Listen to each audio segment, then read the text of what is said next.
Hello Indie Game fan, relatively slim pickings in July, but there are always great games, so let's begin with Stray, the cat game that everyone is talking about, and in my estimation, has sold an astounding number of copies into the millions. People on the internet do love their cats, so I do have to give it a mention, but honestly, I still don't understand the appeal of this game since it is pretty straightforward in terms of gameplay.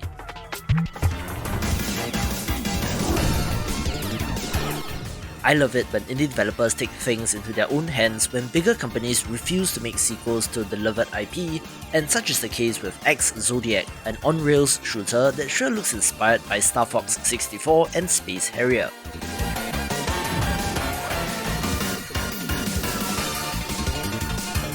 While I don't have any particular affinity for those games, I really like what is in this, with the fantastic action and awesome retro look, although it is on the easier side of things, so let's see how this progresses in early access.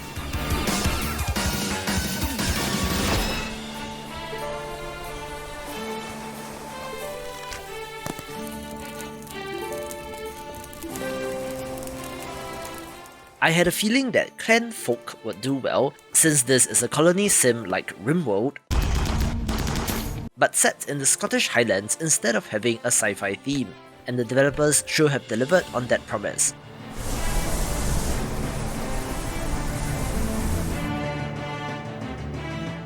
You know the drill by now, it is perhaps the evolution of the god game genre, since you have the task of leading your clan of villagers to prosperity and longevity, but do not have direct control of them as is the case with a real-time strategy game.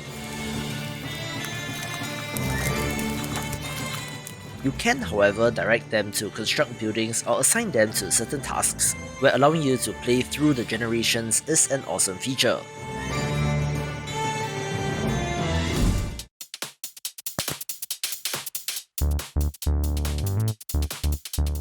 If you prefer more action in your games, the Chinese cyberpunk time loop roguelike platformer Loopmancer will be of interest, a 2.5D entry where you play as a detective investigating the disappearance of a journalist, but when he gets killed in the line of duty, reawakens Groundhog Day style in his own bed on the morning of that same day.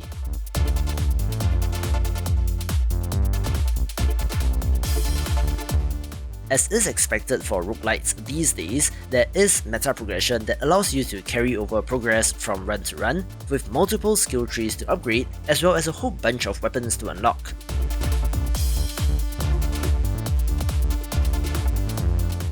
Combat feels alright, with a Souls-like stamina bar, but is relatively more forgiving than those games.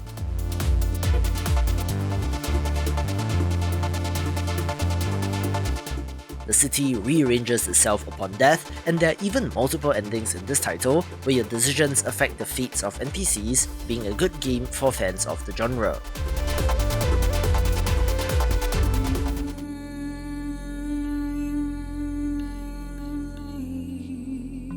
Sapiens is the latest prehistoric survival simulation title to hit the mainstream and has been well received, where you lead a tribe through the ages, discovering technology and eventually being able to build fairly impressive looking cities and buildings as a result.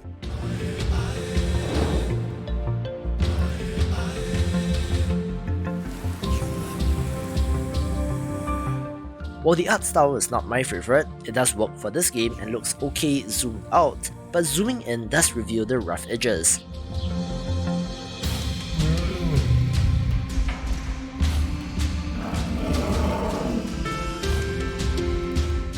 Do note that it is still in early access and has quite a ways to go, with the later ages not being in this current version, but it's a good first step so far and I wish them the best for development.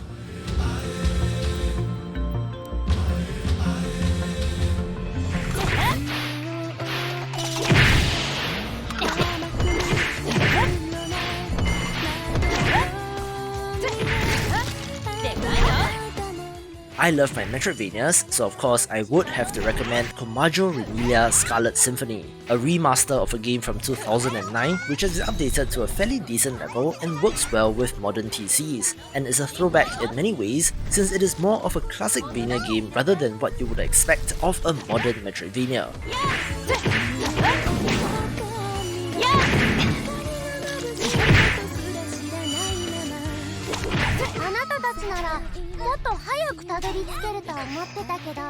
From the look and animation, it does look heavily inspired by Symphony of the Night, but does include Toho elements as well, such as the ability to fly and bullet hell elements in combat.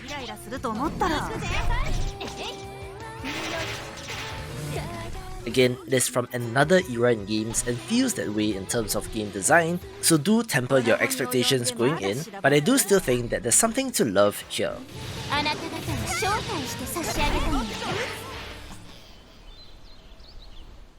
Bear and Breakfast was high up on my list of promising upcoming games of the month, and I'm happy to report that it does not disappoint. It is a management adventure game where you play as a bear running a B&B, having to manage the facilities and to take care of your visitors. It is not the deepest of simulations, but it works pretty well as a casual title, as evidenced by the cartoony look with a mystery to uncover as well.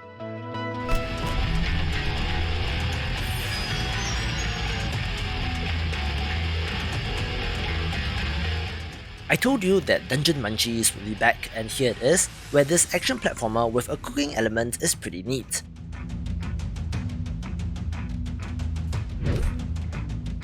You play as a zombie resurrected by a necromancer who wants to pass down her culinary prowess and has chosen you, where you have the task of hunting down and killing these enemies for ingredients to be used in the delicious looking food.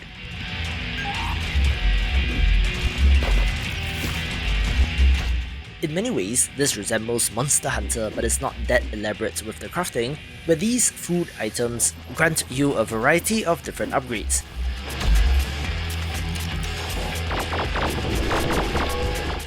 The creepy cute characters and enemies are the highlight, where the writing is surprisingly good as well, where some of the enemies are just food items like a banana that wants to be eaten, and while it does not have the greatest feeling combat, it's still worth a look.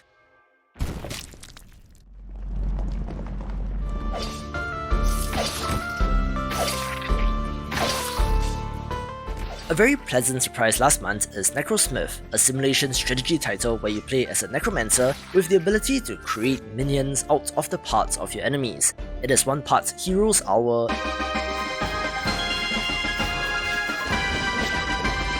and one part Errata's Lord of the Dead, where you're using your minions to take over the world, capturing resources and battling your enemies.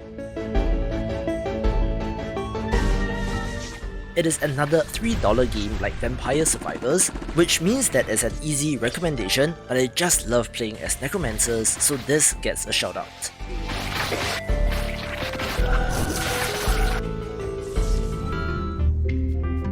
Australian Animal Crossing pretty much describes Thinkum, so expect all of that farming, fishing, mining, exploration and crafting, but in the outback, being an excellent game to chill out to, and looks to be joining this list of relaxing games when it releases in 1.0.